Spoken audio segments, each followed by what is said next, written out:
Sarah walked into the small restaurant on Pine Street with tired eyes and aching feet. She had been walking for hours, looking for any place that would hire her. The autumn rain had soaked through her thin jacket, and her stomach growled loudly. She only had $15 left in her purse, money she had been saving for a bus ticket to the next town. The restaurant looked ordinary from the outside. A faded sign read, "Mama's Kitchen," in peeling red letters. Through the windows, she could see a few customers eating at worn wooden tables.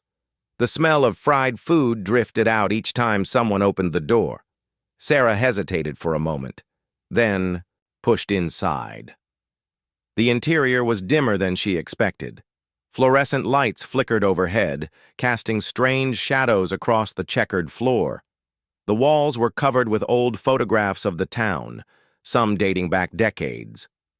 Behind the counter, a heavy-set woman with graying hair watched Sarah with sharp eyes. "You eating or just looking?" the woman asked.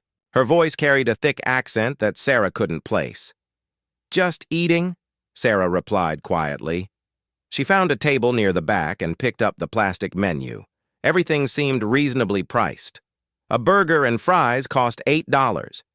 She could afford that and still have money left over. As she waited, Sarah noticed something odd about the other customers. They all seemed to know each other, speaking in low voices and glancing around nervously. An elderly man at the corner table kept checking his watch. A young couple near the window whispered urgently, their food barely touched. When the waitress brought her order, Sarah was surprised. The woman looked to be in her 20s, with blonde hair pulled back in a ponytail, but her eyes seemed much older, filled with a sadness that didn't match her young face. "First time here?" the waitress asked, setting down the plate. Sarah nodded. "Just passing through town." The waitress glanced toward the kitchen, then leaned closer. "Eat quickly," she whispered. "Don't stay too long." Before Sarah could ask what she meant, the waitress hurried away. Sarah stared after her, confused. She looked down at her food. The burger looked normal enough, though the meat seemed darker than usual. The fries were crispy and golden. Her hunger won out over her growing unease. As she ate, Sarah became aware of more strange details. The kitchen door had multiple locks on it. She could hear muffled sounds from behind it, like heavy objects being moved around. Once she thought she heard someone crying. But when she listened more carefully, there was only the sizzle of the grill. The woman behind the counter, who Sarah assumed was the owner, kept making phone calls in that foreign language. Each conversation seemed urgent, and the woman's eyes would scan the restaurant after each call. Sarah noticed that whenever new customers entered, the woman would study them carefully before deciding whether to seat them. A businessman in an expensive suit came in around 7 o'clock. He looked out of place in the humble restaurant, checking his phone repeatedly. The owner approached him immediately, and they spoke in hushed tones. Sarah couldn't hear what they said, but she saw money change hands. The man left without ordering any food. The elderly man at the corner table finally got up to leave. As he passed Sarah's table, he dropped his napkin. When Sarah bent to pick it up, she found a small piece of paper underneath. In shaky handwriting, it read, "They're watching. Be careful who you trust." Sarah's heart began to race. She looked around the restaurant with new eyes. The other customers weren't just locals having dinner. They were all watching, waiting for something. The young couple by the window had been there when she arrived, but their food was cold. They weren't eating either. She tried to catch the waitress's attention, but the young woman was nowhere to be seen. The kitchen door remained firmly closed. The owner was back on the phone, speaking more urgently than before. Sarah noticed that the woman kept glancing in her direction. When Sarah asked for her check, the owner came over personally instead of sending the waitress. Up close, Sarah could see that the woman's hands were stained with something dark. It might have been food, but it looked more like dried blood. "You enjoy your meal?" the owner asked, her accent thicker now. "Yes, thank you." Sarah replied, trying to keep her voice steady. Good. You come back again soon, yes? We always happy to see new faces. The woman's smile didn't reach her eyes. Sarah paid quickly and headed for the door. As she stepped outside, she heard the owner lock it behind her. Through the window, she saw the woman flip the open sign to closed, even though it was only 8 o'clock. Walking away from the restaurant, Sarah felt eyes watching her from the windows. She didn't look back until she reached the end of the block. When she finally turned around, the restaurant was completely dark except for a single light in what must have been the basement. At the bus station, Sarah sat on a bench and tried to make sense of what had happened. The food had been normal, even good. But everything else about the place felt wrong. The frightened customers, the mysterious phone calls, the locked kitchen door, and most of all, the waitress's warning. She thought about the note from the elderly man. What were they watching for, and who was they? Sarah had traveled to many small towns in her search for work, but she had never encountered anything like this. As she waited for the late bus, Sarah noticed a police car drive slowly past the restaurant. It paused for a moment, then continued on. She wondered if the authorities knew something was wrong at Mama's kitchen, or if they were part of whatever was happening there. The bus finally arrived at 10:30. As Sarah climbed aboard, she took one last look at Pine Street. The restaurant remained dark, but she could swear she saw movement in the upper windows. Someone was definitely still inside. As the bus pulled away from the station, Sarah made a mental note to never eat at random restaurants again. Something had been very wrong at Mama's kitchen, and she had a feeling she was lucky to have left when she did. The waitress's warning echoed in her mind. Eat quickly. Don't stay too long. Sarah settled into her seat for the long journey to the next town, unaware that her brief visit to the restaurant had set something in motion that would follow her much further than she could imagine. 3 days later, Sarah found herself in Millbrook, a larger town about 200 miles from Pine Street. She had managed to get a job at a small hotel, cleaning rooms for cash. It wasn't much, but it gave her a place to sleep and enough money for food.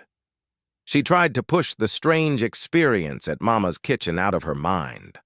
On her 4th day in Millbrook, Sarah was walking to the grocery store when she saw a familiar face. The young blonde waitress from the restaurant was sitting on a park bench looking lost and frightened. She was wearing different clothes now, jeans and a faded sweater instead of her uniform, but Sarah recognized those sad old eyes immediately. Sarah approached carefully. "Excuse me, weren't you working at that restaurant on Pine Street?" The waitress looked up, startled. Recognition dawned in her eyes, followed quickly by fear. "You need to leave," she whispered urgently. "They followed me here. They'll follow you too." "Who followed you? What's going on?" Sarah sat down beside her, despite the girl's obvious panic. "My name is Emma," the waitress said, looking around nervously.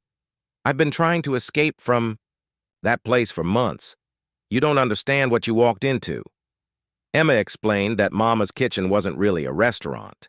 It was a front for something much darker. The woman who ran it, Vera, was involved in human trafficking. Young women like Emma were brought there under false pretenses, promised jobs or help, then trapped. "The kitchen has a basement," Emma continued. "That's where they keep the girls who aren't ready to be moved yet. I was one of the lucky ones. They let me work upstairs because I looked normal, didn't raise suspicions." Sarah felt sick. "Why didn't you call the police?" "Some of the local police are involved. Vera pays them to look the other way. The night you were there, she was arranging for a shipment of girls to be moved to another location. That's why everyone seemed nervous." Emma revealed that she had finally escaped 3 nights ago, the same night Sarah had been there. The commotion of having a stranger in the restaurant had provided the distraction she needed. While Vera was focused on watching, Emma had slipped out through a back window. "But now they're looking for me," Emma said. "And they know you saw me that night." They probably think you helped me escape, or that you know something. Sarah's blood ran cold. How would they find me? I paid cash. I didn't give them my name. Vera has connections everywhere. She probably already knows you took the bus to Millbrook. These people have ways of tracking someone if they want to. As if to prove Emma's point, a black sedan drove slowly past the park. Both women instinctively ducked their heads.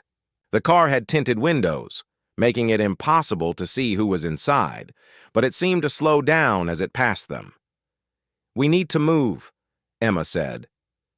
"Staying in one place too long is dangerous." Sarah felt torn.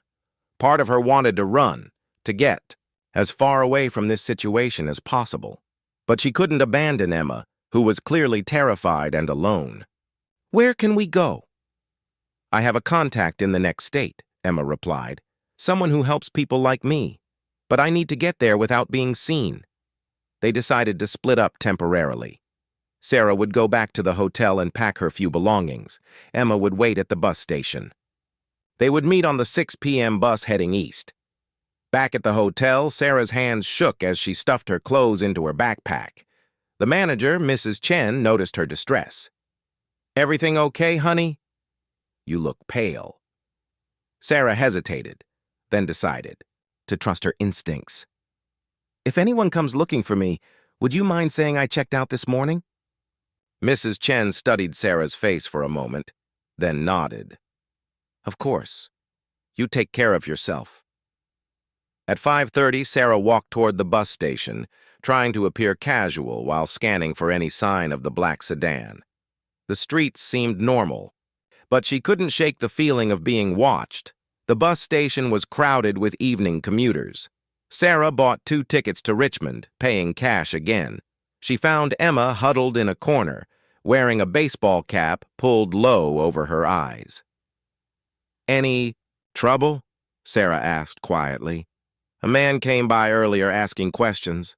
Described you perfectly. The ticket clerk said she hadn't seen anyone matching that description." They boarded the bus separately and sat several rows apart. As the bus pulled out of Millbrook, Sarah saw the black sedan parked across the street from the station. She couldn't see the driver, but she was certain they had been spotted. During the 3-hour journey, Emma told Sarah more about the operation at Mama's Kitchen. Vera worked with a network of similar establishments across several states. Girls were moved regularly to prevent them from becoming too familiar with their surroundings or forming relationships that might help them escape. "The other customers you saw that night," Emma explained. "Some were buyers. They come to look at the merchandise before making purchases. Others were just locals who know what's going on but stay silent because they're paid to." Sarah learned that the businessman in the expensive suit had been arranging to buy 2 girls for a party his company was hosting. The elderly man who had given Sarah the warning note was a former police officer who had been trying to gather evidence against Vera for years. His name is Detective Morrison. He's retired now, but he still tries to help when he can. He knew something was about to happen that night. That's why he warned you. What about the couple by the window? Probably undercover agents. But they can't move without solid evidence, and Vera is very careful. She never keeps the girls in the same location for long. As the bus crossed the state line, both women began to relax slightly. Emma's contact had agreed to meet them at the Richmond bus station. She was a woman named Maria who ran a safe house for trafficking victims. But their relief was short-lived. At a rest stop halfway to Richmond, Sarah noticed the same black sedan in the parking lot. 2 men in dark suits were talking to the bus driver. "They found us," she whispered to Emma. Emma looked out the window and turned pale. "We need to get off this bus, now." They grabbed their bags and slipped off through the back exit while the driver was distracted. The rest stop was busy with travelers, giving them some cover. They made their way to a diner across the parking lot. "What now?" Sarah asked. Emma pulled out a cell phone. "I'm calling Maria.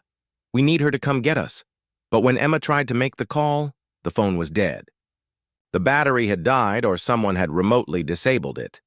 Through the diner window, they could see the two men walking toward the building. One was speaking into a radio. They had perhaps minutes before they were found. "There's a truck stop next. Door," Sarah said. "Maybe we can catch a ride with someone." They slipped out the back door of the diner and ran toward the truck stop. Behind them, Sarah could hear shouting. Their pursuers had realized they were gone. At the truck stop, they approached several drivers, but no one was willing to give rides to strangers. Finally, an older woman trucker agreed to let them ride as far as the next town if they could pay for gas. As their new ride pulled out of the truck stop, Sarah saw the two men searching frantically around the diner. They had bought themselves some time, but she knew this was far from over. Emma was crying quietly in the passenger seat. "I'm sorry I got you involved in this. You should have just walked away." Sarah took her hand. "We're going to get through this. We just need to stay smart and keep moving." But even as she said it, Sarah wondered if they would ever truly be safe from Vera's network. They were dealing with people who had resources, connections, and no regard for human life. The real question was whether they could stay ahead of them long enough to find help. The truck driver, who introduced herself as Betty, was a godsend. She had been driving cross-country routes for 20 years and had a keen sense for trouble. When Emma briefly explained their situation, Betty didn't ask many questions. She just nodded and said, "I've got a CB radio and friends all along this route. We'll get you somewhere safe." They drove through the night, stopping only for fuel and food. Betty taught them how to spot surveillance vehicles and shared stories of other people she had helped over the years. Sarah learned that there was an informal network of truckers, diner owners, and small-town police officers who worked together to help trafficking victims. "Most people don't realize how common this is," Betty explained as they crossed into Tennessee. "These operations hide in plain sight. Small restaurants, massage parlors, cleaning services. They look normal from the outside." By dawn, they reached a small town called Cedar Falls. Betty knew a woman there named Janet, who ran a legitimate safe house for abuse victims. It was an old Victorian house converted into apartments, with round-the-clock security and counselors trained to help people rebuild their lives. Janet was a former social worker in her 60s, with gray hair and kind eyes behind wire-rimmed glasses. She listened to Emma's story without judgment and immediately began making phone calls to arrange protection and legal help. "The first thing we need to do," Janet explained, "is get you both new identities temporarily. Then we contact the FBI, task force that handles trafficking cases." Sarah was amazed to learn how organized the response was. Within hours, they had new hair colors, different clothes, and temporary identification papers. Emma's blonde hair became brown, while Sarah's dark hair was cut short and dyed red. Over the next few days, Sarah learned more about the scope of Vera's operation. Detective Morrison, the retired officer who had warned her at the restaurant, arrived at the safe house with boxes of evidence he had been collecting for years. "I've been trying to build a case against Vera for 3 years, he explained. "But every time we get close, witnesses disappear or evidence gets destroyed. She has people in law enforcement protecting her." Morrison showed them photographs of other restaurants and businesses that were fronts for the trafficking network. Sarah was shocked to see how many there were, spread across multiple states. Each location looked as innocent as Mama's Kitchen had appeared. "The genius of their operation," Morrison continued, "is that they move people constantly. A girl might spend a week in one location, then be transported to another state entirely. It makes it nearly impossible to track them or build witness testimony." Emma provided crucial information about the network's operations. She had been held at 3 different locations over 8 months and could identify several key players beyond Vera. Her testimony could potentially bring down the entire organization, but bringing down the network wouldn't be easy. As they worked with federal agents to plan their case, Sarah and Emma discovered just how far Vera's influence reached. Agent Lisa Rodriguez from the FBI's Human Trafficking Unit explained the challenges they faced. "These organizations have legitimate, businesses that generate real income. They pay taxes, contribute to local economies, and often have respected community members on their payroll. Sarah learned that Vera owned not just Mama's Kitchen, but a chain of similar restaurants across the Southeast. She also had investments in trucking companies, motels, and even a few legitimate charities.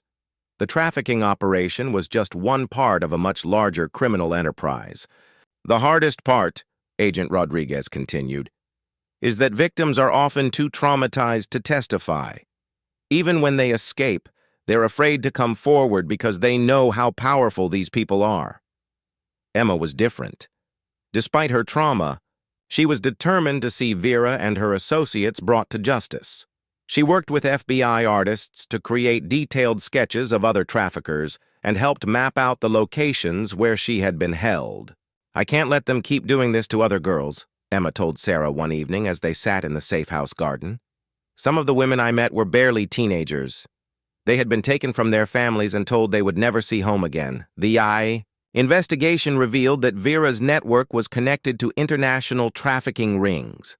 Young women were brought into the country illegally, then distributed through the domestic network. Others, like Emma, were American citizens who had been recruited under false pretenses.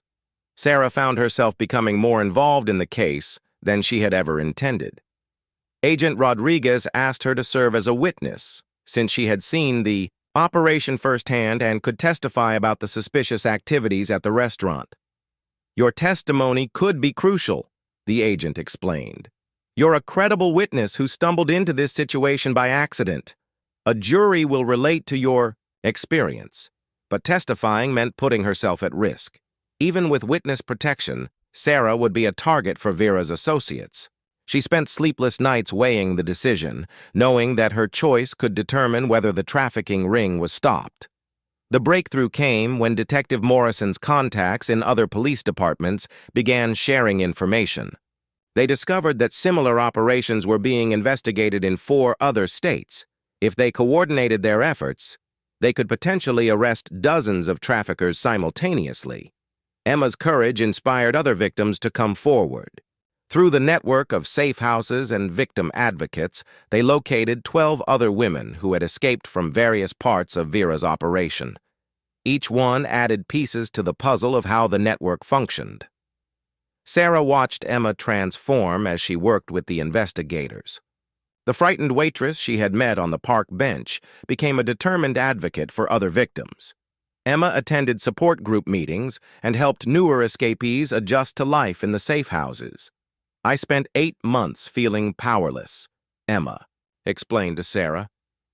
"Now I finally have a chance to fight back." The investigation also revealed the corruption that had protected Vera for so long. 3 police officers and a county prosecutor were found to be on her payroll. Several local business owners had been threatened into cooperation or silence. As the case built momentum, security around the safe house increased. Federal agents maintained constant surveillance, and all residents were given panic buttons to carry at all times. The threat from Vera's network remained very real. One night, motion sensors detected someone trying to approach the house. Security cameras showed 2 men in dark clothing attempting to disable the alarm system. Local police arrived quickly, but the intruders escaped. It was a clear warning that they had been found again. "We need to move the operation," Agent Rodriguez decided. "They know where you are." Sarah realized that her life had changed forever. Even if Vera's network was destroyed, there would always be others willing to take revenge against those who had helped bring them down. The simple act of eating dinner at the wrong restaurant had thrust her into a world she never knew existed. As they prepared to relocate to a more secure facility, Sarah reflected on how different her life had become. A month ago, her biggest worry had been finding steady work. Now she was part of a federal investigation that could save hundreds of lives. Emma squeezed her hand as they packed their few belongings. "Thank you for not walking away when you saw me in the park." "Thank you for being brave enough to tell the truth," Sarah replied. They both knew the hardest part was yet to come. The trials would put them in the public eye and make them permanent targets. but they also knew they were the best hope for stopping an operation that had destroyed countless lives. Looking out the window at the peaceful town of Cedar Falls, Sarah could hardly believe that places like Mama's kitchen existed in the same world as Janet's safe house. The contrast reminded her that evil often hides behind ordinary facades, and that sometimes the most important battles are fought by ordinary people who find themselves in extraordinary circumstances. The new safe house was located in a different state entirely, hidden in the mountains of North Carolina. It looked like a small resort from the outside, complete with cabins scattered through the woods and a main lodge that served meals. The isolation provided better security, but it also made Sarah feel cut off from the outside world. Agent Rodriguez explained that they were now part of a much larger operation. The FBI had been working with international law enforcement agencies to track trafficking networks across multiple countries. Vera's operation was just one branch of a criminal empire that stretched from Eastern Europe to Mexico. "We've identified the main pipeline," Rodriguez said during a briefing in the lodge's conference room. "Young women are recruited or kidnapped in rural areas of Romania, Ukraine, and Moldova. They're promised jobs in America or Western Europe, then transported through a network of safe houses until they reach their final destinations." Sarah learned that many of the women ended up in major American cities, forced to work in massage parlors, strip clubs, or private homes as domestic servants. Others, like the girls held at Mama's kitchen, were used to service clients who paid for weekend parties or business entertainment. Emma had recovered more memories about the network's operations. She remembered seeing shipping containers being loaded and unloaded at night behind the restaurant. She also recalled conversations between Vera and her associates about packages being delivered to clients in Atlanta, Miami, and New Orleans. "They talked about us like we were merchandise," Emma told the investigators. Vera would describe girls to buyers over the phone listing our ages, hair colors, and languages we spoke. She charged more for girls who could speak English. The investigation revealed that Vera's restaurant chain was strategically located along major trucking routes. The restaurants served as waypoints where trafficked women could be transferred between vehicles without attracting attention. Local truckers and law enforcement had been bribed to ignore suspicious activities. Detective Morrison arrived at the mountain safe house with disturbing news. 3 other women who had agreed to testify against the network had disappeared in the past week. One had vanished from a safe house in Georgia, while 2 others had failed to appear for scheduled meetings with prosecutors. "They're eliminating witnesses," Morrison explained grimly. "Vera's people know the case is building, and they're taking extreme measures to protect themselves." Sarah felt a chill run down her spine. The danger she and Emma faced was more serious than she had realized. These weren't just criminals trying to protect their business. They were killers who would do anything to avoid prosecution. Security around their location was increased again. Federal marshals joined the FBI agents protecting the safe house, and all residents were required to stay within a designated perimeter. Sarah found herself feeling trapped, wondering if she would ever be able to live a normal life again. The psychological toll was beginning to show on both women. Emma started having nightmares about her time in captivity, waking up screaming in the middle of the night. Sarah developed panic attacks whenever she heard helicopters or saw vehicles approaching the lodge. Dr. Patricia Williams, a trauma counselor specializing in trafficking victims, worked with both women daily. She explained that what they were experiencing was normal for people who had witnessed such extreme criminal activity. "Your minds are trying to process something that most people never encounter," Dr. Williams said. "The knowledge that such evil exists in ordinary places changes how you see the world. It's natural to feel paranoid and anxious." Despite the psychological challenges, Emma remained determined to testify. She spent hours each day working with prosecutors to prepare her testimony.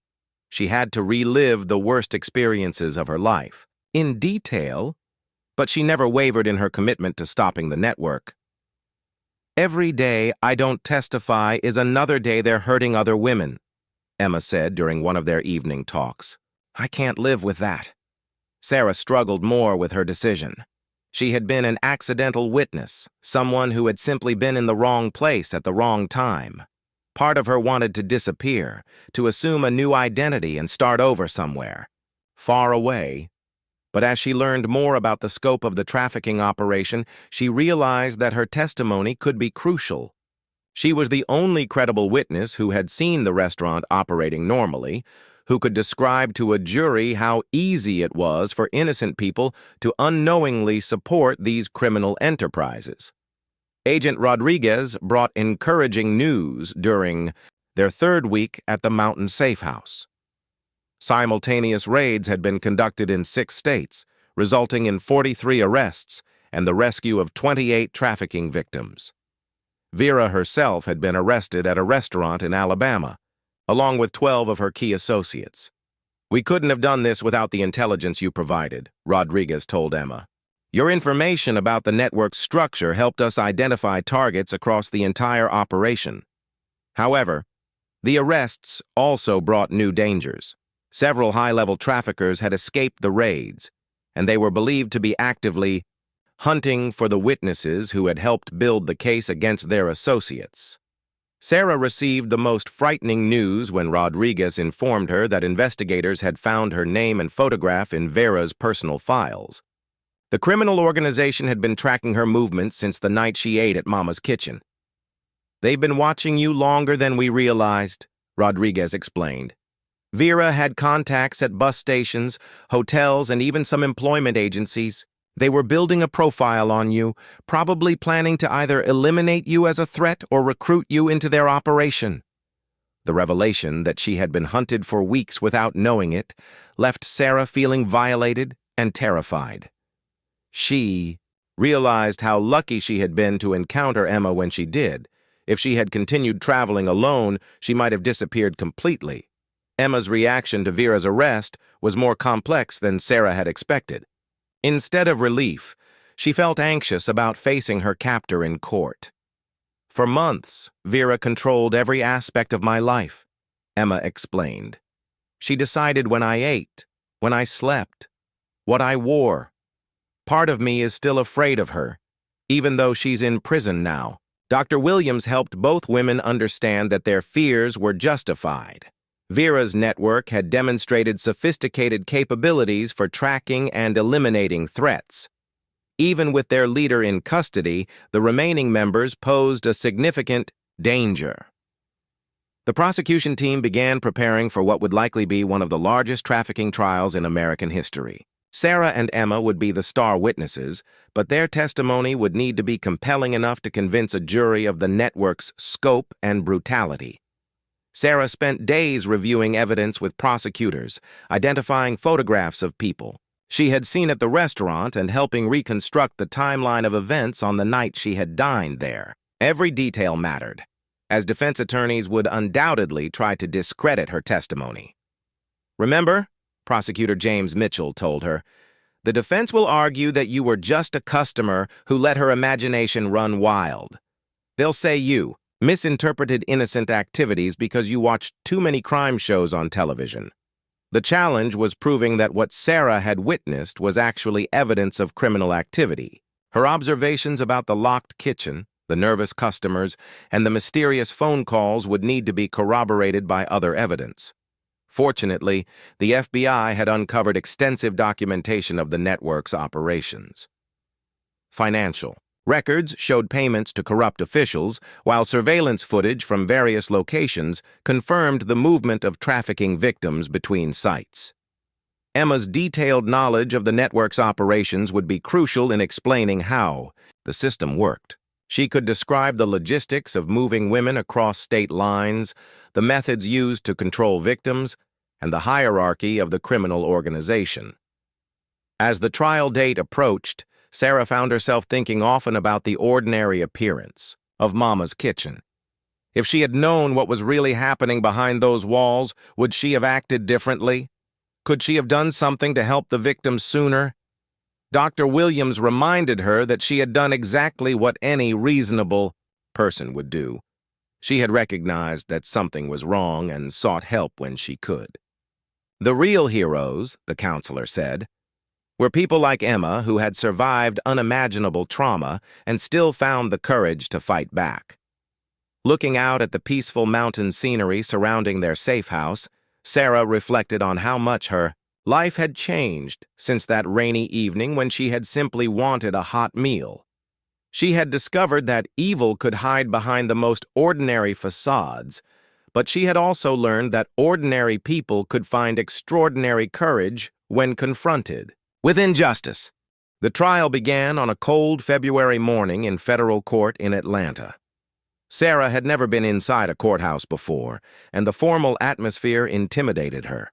Security was intense, with metal detectors, armed marshals, and plainclothes agents positioned throughout the building.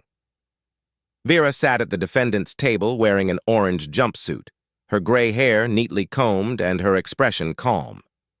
Sarah was shocked by how ordinary she looked, like someone's grandmother rather than the leader of a criminal empire. It was a reminder of how easily evil could hide behind familiar faces.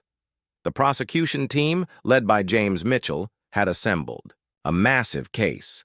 They had financial records, surveillance footage, victim testimony, and physical evidence from multiple crime scenes. But they knew the defense would try to portray the operation as a legitimate business that had been misunderstood. By overzealous investigators, Emma was the first witness called. Sarah watched from the gallery as her friend walked to the witness stand with her head held high. The frightened girl she had met in the park had become a strong young woman determined to seek justice. Emma's testimony was devastating. She described in detail how she had been recruited with promises of a waitressing job, then imprisoned and forced to work without pay. She explained the psychological manipulation used to control victims and the physical punishments for those who tried to resist. "They told us our families had been notified that we were dead," Emma said, her voice steady but filled with emotion. "They said no one was looking for us, that we had been forgotten. They made us believe we had no choice but to cooperate." Defense attorney, a well-dressed man named Robert Carlyle, tried to discredit Emma's testimony during cross-examination. He suggested that she had been a willing participant who only claimed to be a victim after being arrested on prostitution charges. "Isn't it true, Miss Thompson, that you were paid for your services at these establishments?" Carlyle asked. "I was given small amounts of money for basic needs," Emma replied firmly. "But I was told I owed thousands of dollars for transportation, housing, and food. They said I would never earn enough to pay off my debt." Emma explained the debt bondage system used to control victims. Even when women were given small payments, they were charged exorbitant fees for their living expenses, ensuring they remained financially dependent on their captors. The prosecutor presented evidence showing that Emma and other victims had been bought and sold like property. Financial records revealed payments between different locations in the network, with women listed as inventory being transferred between facilities. Sarah was called to testify on the third day of the trial. Walking to the witness stand, she could feel Vera's eyes following her movements. The woman who had seemed so intimidating behind the counter at Mama's kitchen now looked smaller, but Sarah still felt a chill when their eyes met. Under questioning from James Mitchell, Sarah described the evening she had eaten at the restaurant. She testified about the nervous customers, the locked kitchen door, the suspicious phone calls, and the warning she had received from the elderly customer. "What was your impression of the atmosphere in the restaurant that evening?" Mitchell asked. "Everyone seemed afraid," Sarah replied. "The customers weren't eating normally. They were watching and waiting for something. It felt like they were there for business, not for a meal." Sarah described the businessman who had exchanged money with Vera without ordering food, and the young couple who had sat for hours without touching their meal. She testified about seeing movement in the restaurant's upper windows after it had supposedly closed. During cross-examination, Carlyle tried to portray Sarah as an imaginative outsider who had misinterpreted normal restaurant activities. "You were hungry, tired, and in an unfamiliar place, weren't you?" he asked. "Isn't it possible that your judgment was clouded by your difficult circumstances?" "I know what I saw," Sarah responded calmly. "People don't exchange large amounts of cash without ordering food in normal restaurants. Customers don't sit for hours without eating. Kitchen doors aren't usually locked from the outside." The defense attorney pressed harder, suggesting that Sarah had been influenced by Emma's story and had embellished her own memories to support the prosecution's case. "When did you first discuss your experience at the restaurant with Miss Thompson?" Carlyle asked. "When I saw her in the park in Millbrook," Sarah replied. "She told me I needed to be careful because they might be following me, too." "And isn't it true that your testimony has become more detailed and dramatic since you began working with federal investigators?" Sarah paused, considering the question carefully. "I've remembered more details as I've had time to think about what happened. At the time, I didn't understand what I was seeing. Now I do." The prosecution presented corroborating evidence that supported Sarah's observations. Surveillance footage from a traffic camera showed the businessman leaving the restaurant at the time Sarah had described, and phone records confirmed that Vera had made multiple calls to known traffickers that evening. Detective Morrison took the stand to explain his 3-year investigation into Vera's network. He described how he had gradually uncovered the trafficking operation by following financial trails and interviewing victims who had escaped. The restaurant operated as a legitimate business most of the time, Morrison testified. But on certain nights, it served as a meeting place for buyers and sellers in the trafficking network. Ms. Johnson happened to be there during one of those nights. Morrison explained how the network had evolved over time, becoming more sophisticated in its methods of avoiding detection. They had learned to use legitimate businesses as cover, to move victims frequently, and to corrupt local officials who might otherwise investigate suspicious activities. The most damaging testimony came from other victims who had been held at various locations in the network. 3 women testified about their experiences at Mama's Kitchen, confirming Emma's description of the basement holding area and the methods used to control prisoners. Maria Santos, a young woman from El Salvador, described how she had been promised a job cleaning houses in America. Instead, she had been transported through a series of safe houses, including the restaurant, before being sold to a brothel in Florida. "They kept us in the basement during the day," Maria testified through a Spanish interpreter. "At night, some of us were brought upstairs to serve customers. We were told that if we tried to escape, our families would be killed." The prosecution presented financial evidence showing the scope of the criminal enterprise. Bank records revealed that Vera's network had generated over $12 million in the past 3 years through trafficking operations, money laundering, and related criminal activities. Agent Rodriguez testified about the coordinated raids that had dismantled the network. She described finding hidden rooms in several restaurants, evidence of document forgery operations, and weapons caches that suggested the organization was prepared for violent confrontations with law enforcement. "This was not a small-scale operation," Rodriguez explained to the jury. "It was a sophisticated criminal enterprise with international connections, corrupt officials on payroll, and the capability to move people across multiple states without detection." The defense strategy became clear during their presentation of witnesses. They argued that Vera was a legitimate businesswoman who had been unfairly targeted by an overzealous investigation. They claimed that any criminal activity at her establishments had been conducted by employees without her knowledge. Carlyle called character witnesses who testified about Vera's contributions to local charities and her reputation as a hard-working immigrant who had built a successful business. He presented her as a victim of circumstances who had been framed by actual criminals trying to deflect blame. "My client came to America with nothing," Carlyle argued in his closing statement. "She worked 16-hour days to build a chain of restaurants that employed dozens of people and served thousands of customers. The prosecution wants you to believe that this hard-working grandmother is the leader of an international criminal conspiracy. But the evidence against Vera was overwhelming. Financial records showed her personal involvement in trafficking operations, including detailed records of payments made for specific victims. Recorded phone conversations revealed her giving instructions about moving women between locations and negotiating prices with buyers. The prosecution's closing argument focused on the human cost of the trafficking network. James Mitchell reminded the jury that behind all the financial evidence and legal terminology were real people whose lives had been destroyed. The defendants want you to focus on paperwork and technical details, Mitchell said. But this case is about young women who were treated as merchandise, bought and sold like objects. Sarah Johnson's testimony shows how easily this operation hid in plain sight, how ordinary businesses can conceal extraordinary evil.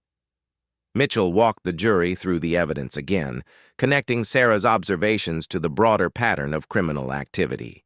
He showed how her testimony corroborated the victim's accounts and supported the financial evidence of trafficking operations. 6 months after the trial ended, Sarah stood in the kitchen of her own small restaurant in a quiet Vermont town. She had used the reward money from the federal government to start over, choosing a place far from the trafficking routes she now knew too well. The restaurant was simple, serving homemade soups and sandwiches to locals and tourists exploring the Green Mountains.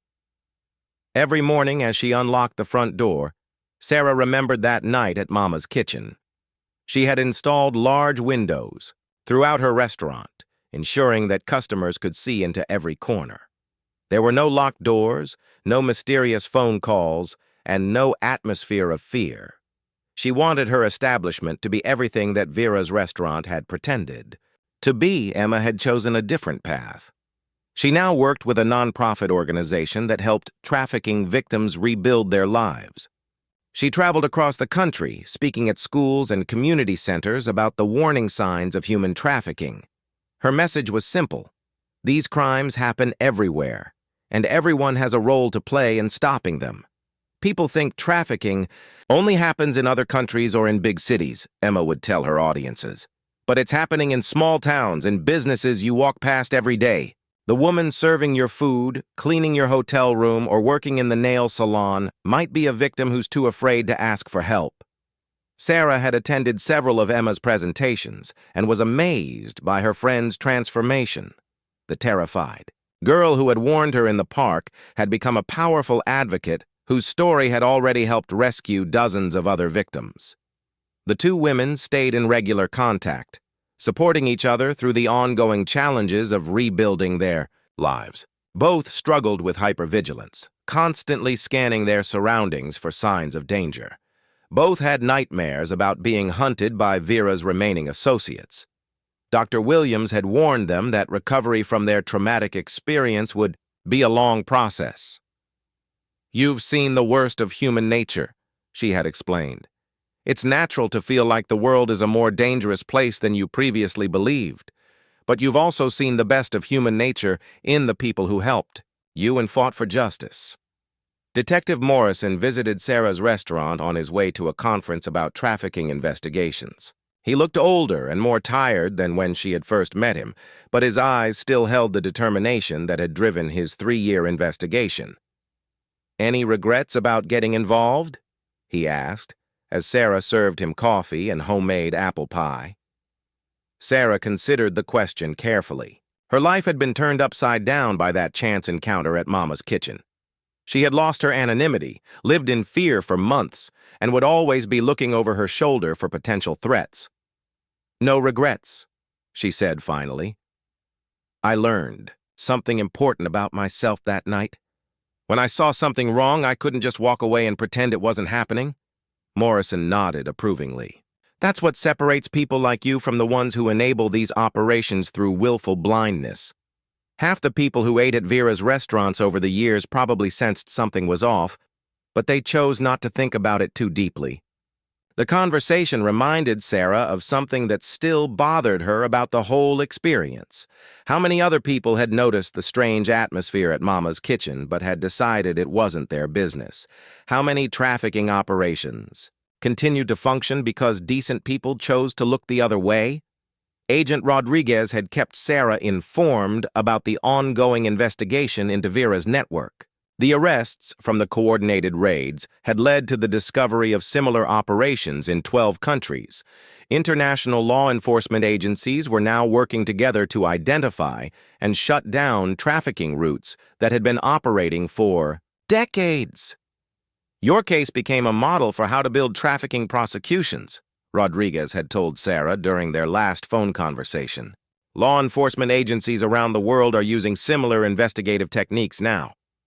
But Rodriguez had also shared troubling news.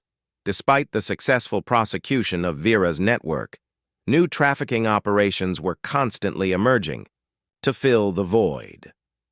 The demand for forced labor and sexual exploitation created a market that attracted new criminal organizations as quickly as old ones were shut down. Sarah had learned to balance this knowledge with the positive impact her actions had achieved. The 28 women rescued from Vera's network were now living free lives, many with new identities and support systems to help them heal from their trauma. Several had gone on to help other victims, creating a ripple effect of healing and prevention. Emma called one evening with exciting news. She had been invited to speak at an international conference on human trafficking in Geneva, where law enforcement officials, social workers, and survivors would share strategies for combating these crimes. They want me to talk about how ordinary citizens can help, Emma explained. Your story is going to be part of my presentation. How one person's decision to trust her instincts and speak up led to the rescue of dozens of victims. Sarah felt proud to be part of Emma's message, but she also knew that her role had been relatively small. The real heroes were people like Emma, who had survived unimaginable trauma and channeled their pain into positive action. The restaurant. Business had taught Sarah new lessons about reading people and situations. She found herself naturally observant of customer behavior, not out of paranoia, but from a genuine desire to create a safe environment for everyone who walked through her doors. One afternoon, a young woman came in who reminded Sarah of herself on that rainy night in Pine Street. She was clearly traveling with few possessions, looking tired and hungry. She counted her money carefully before ordering, the way Sarah had done at Mama's kitchen. The soup comes with unlimited bread, Sarah told her, and the coffee refills are free. The woman's grateful smile reminded Sarah why she had chosen to open a restaurant despite her traumatic association with the food service industry. She wanted to create the kind of place she had needed that night, somewhere safe, welcoming, and honest. As winter approached, Sarah reflected on how much her life had changed since that September evening when she had simply wanted a hot meal. She had discovered capabilities within herself that she never knew existed. She had learned that ordinary people could find extraordinary courage when confronted with injustice. The experience had also taught her about the complexity of evil. Vera had seemed like a typical small-town business owner, the kind of person who might sponsor a little league team or donate to local charities. The lesson was that appearances could be deceiving, but also that evil often relied on the complicity or indifference of good people. Emma arrived for a visit just before Christmas, bringing updates on her advocacy work and news about other trafficking survivors they had met during the investigation. Many were thriving in their new lives, pursuing education, starting families, and finding ways to help other victims. Do you ever wonder what would have happened if you hadn't come into the restaurant that night? Emma asked as they sat by Sarah's fireplace. I think about it sometimes, Sarah replied. But I also think about all the things that had to happen for us to be in the right places at the right times. You deciding to escape that night, me seeing you in the park, Betty the truck driver being willing to help us. Emma nodded thoughtfully. It's like there was a whole network of good people who were ready to help. We just had to find them. Looking back on their experience, both women realized they had learned something profound about human nature. Evil could hide behind ordinary facades, but good people were also everywhere, ready to help when called upon. The key was recognizing when action was needed and having the courage to take it. As Sarah prepared to close her restaurant that Christmas Eve, she looked around at the warm, welcoming space she had created. The large windows revealed everything. Inside, the doors were never locked during business hours, and every customer was treated with dignity and respect. She thought about Vera spending Christmas in a federal prison and felt a mixture of satisfaction and sadness. Justice had been served, but the damage caused by her criminal network could never be fully undone.